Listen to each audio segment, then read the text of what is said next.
तो मुझे आपकी इस वजाहत से इख्तलाफ है क्योंकि उनकी डिस्क्वालिफिकेशन इज लाइफ टाइम। तो कानून जो है वो एनल हो गया इस कानून साजी से। नहीं होता सर, सुप्रीम कोर्ट की जजमेंट को आप 2/3 मेजोरिटी से चेंज कर सकते हैं। अस्सलाम वालेकुम नाज़रीन इकराम, मैं हूं अब्दुल बासित स्वाति और आप देख रहे हैं मेरा डिजिटल चैनल। नाज़रीन इकराम, पहले आप ये वीडियो देखिए फिर इस पर डिटेल में बात करते हैं। उसका रास्ता निकाला था 184 के नीचे अपील का हक आपने दे दिया था, सुप्रीम कोर्ट ने उसको उड़ा दिया कि नहीं देते हम। फिर आपने 631F को 5 साल डाला था। ये दोनों चीज़ें अब नवाज शरीफ को नहीं मिलेंगी। नहीं, ये एक अलग बहस है। मैं समझता हूँ कि ये भी सुप्रीम कोर्ट का फैसला उस वक्त आया है जब पार्लियामान अपनी मुद्दत पूरी कर चुकी है, पार्लियामेंट मौजूद नहीं है।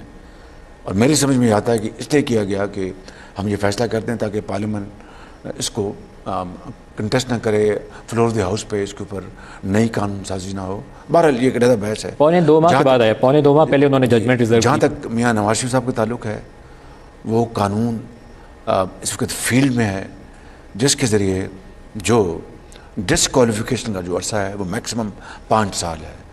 मियाँ नवाज शरीफ साहब के ऊपर अब कोई पाबंदी नहीं है, वो 5 साल की मुद्दत पूरी कर चुके हैं।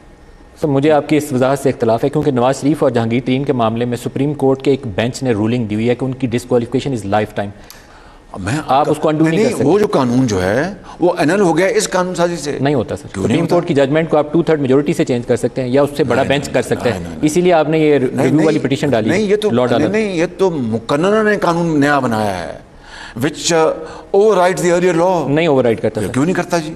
उसके लिए सुप्रीम कोर्ट का बड़ा बेंच कर सकता है। वो जो वन टाइम अपील की प्रोविजन हमने स्ट्राइक डाउन हो गया। जिस तरह आप 184 की आप बात कर रहे हैं कि उसको हमने कानून बनाया मुकन्ना ने, उन्होंने उसको एनल कर दिया जो आप अभी बता रहे हैं आज। बिल्कुल स्ट्राइक डाउन कर दिया। तो ये जो कानून जो है इसको एनल नहीं किया सुप्रीम कोर्ट। लेकिन उनके मामले में सुप्रीम कोर्ट की एक रूलिंग मौजूद है, वो आपके लॉ के नीचे चेंज नहीं होती। नहीं, क्यों नहीं हो सकती चेंज जी?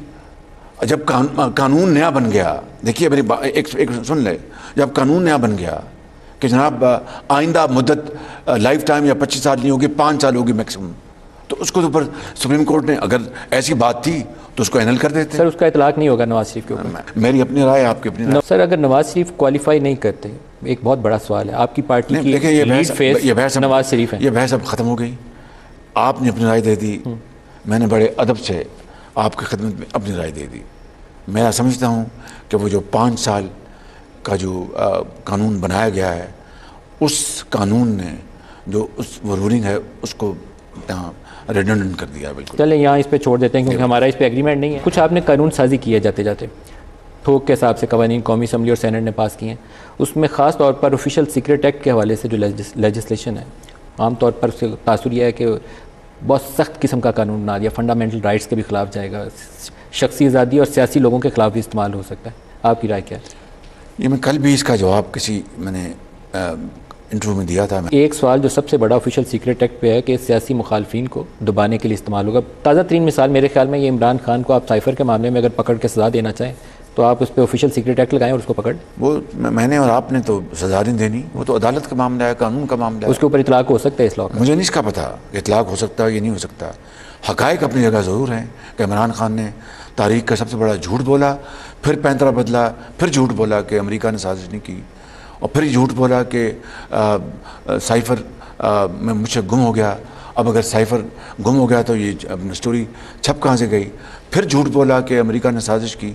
वो जो सफ़ीर जो आज सेक्रेटरी ख़ारजा हैं असद मजीद, मैंने 2 मीटिंग चेयर की थी NSC की, उसमें एक मीटिंग में मौजूद थे।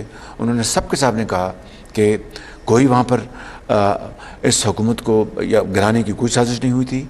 वहाँ पर जो बातें हुई डोनाल्ड रूस से, मैंने वो सारी की सारी अपना साइफ़र में लिख दी। साइफ़र होता यही है कि आपकी बाहर के ममालिक से, उनके पार्लियामेंटेरियन से, हुकूमत के ज़ुमा से जो बात होती है, हमारा सफ़ीर वो कोडेड वर्ड में भिजवा देता है। आपके ख्याल में साइफ़र कैसे लीक हुआ जी? आपके ख्याल में साइफ़र लीक कैसे हुआ? मुझे इसका नहीं पता, लेकिन इमरान खान ने तो इतराफ़ कर लिया है। आप तहकीकात कर रहे हैं? नहीं, इमरान खान FIA कर रही है उसकी तहकीकात कर रही है FIA कि भाई ये आज की नहीं, काफ़ी अर्से से अभी जो साइफ़र लीक हुआ है ये आप तहकीकात कर रहे हैं कि कैसे लीक हुआ? मेरा ख्याल है वो ऑटोमेटिकली कर रहे होंगे, मुझे तो उनको बताने की जरूरत नहीं है क्योंकि ब्रॉडली उसके कंटेंट दुरुस्त हैं। हमने कुछ बैकग्राउंड इंटरेक्शन मुख्तलिफ लोगों से किया है, तो ये साइफ़र लीक हुआ है, किसी ने किया यहाँ से। बात कंटेंट दुरुस्त होने की या ना होने की नहीं है, बात यह है कि उस साइफर में कहाँ लिखा है कि अमेरिका ने पाकिस्तान के खिलाफ साजिश की, गैर सफारती ज़बान इस्तेमाल की, गैर सफारती ज़बान उसका डिमाश किया वगैरह उसी वक्त डिमाश किया कि जनाब ये आपने जो सफारती जो हदूद उसको क्रॉस किया, ये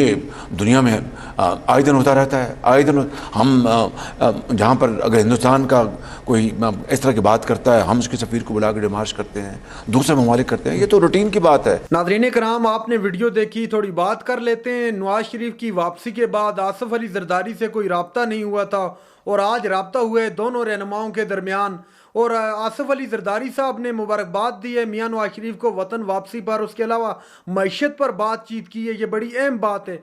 और दूसरी जानब अगर बात की जाए तो Pakistan Peoples Party level playing field का गिला भी कर रही है। आज लफ्जी गोलाबारी दोनों जानब से दिखाई दी। मरियम औरंगजेब साहिबा ने कहा कि आप लेवल प्लेइंग फील्ड वाली बातों पर रोना छोड़ें, बल्कि इंतखाबात की तैयारी करें। दूसरी जानब फैसल करीम कुंडी साहब ने उसका जवाब दिया कि हम लेवल प्लेइंग फील्ड के लिए नहीं रो रहे, बल्कि वो लोग भाग रहे हैं इलेक्शन से जो पूरी दुनिया देख रही है, पूरा मुल्क देख रहा है कि कौन भाग रहा है इलेक्शन से। शर्जील मेमन साहब ने भी इसी तरह कहा कि हम पाकिस्तान पीपल्स पार्टी को कभी लेवल प्लेइंग फील्ड मिली ही नहीं। और बिलावल भुट्टो ने भी अपना उस पर बात की इलेक्शन पर, और कहा कि 8 फरवरी को पाकिस्तान पीपल्स पार्टी की जीत का दिन होगा। पाकिस्तान पीपल्स पार्टी जैसे सिंध में झंडे गाड़े हैं, इस तरह पूरे मुल्क के अंदर वो अपने झंडे गाड़ेगी और पाकिस्तान पीपल्स पार्टी से ही वज़ीर आज़म होगा। तो ये एक लफ्जी गोलाबारी दोनों जानब से जारी है और एक अपना अपना नैरेटिव बिल्ड करने की कोशिश की जा रही है। साद रफीक साहब ने कहा कि तमाम सियासी जमातों का जो निशान है वो बैलेट पेपर पर होना चाहिए।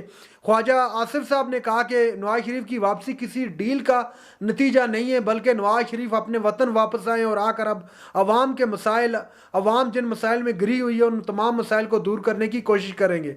नाज़रीन इकराम, ये थी आज की हमारी वीडियो। चैनल पर जो नए चैनल को सब्सक्राइब करने के लिए वीडियो तक के लिए अल्लाह हाफिज़।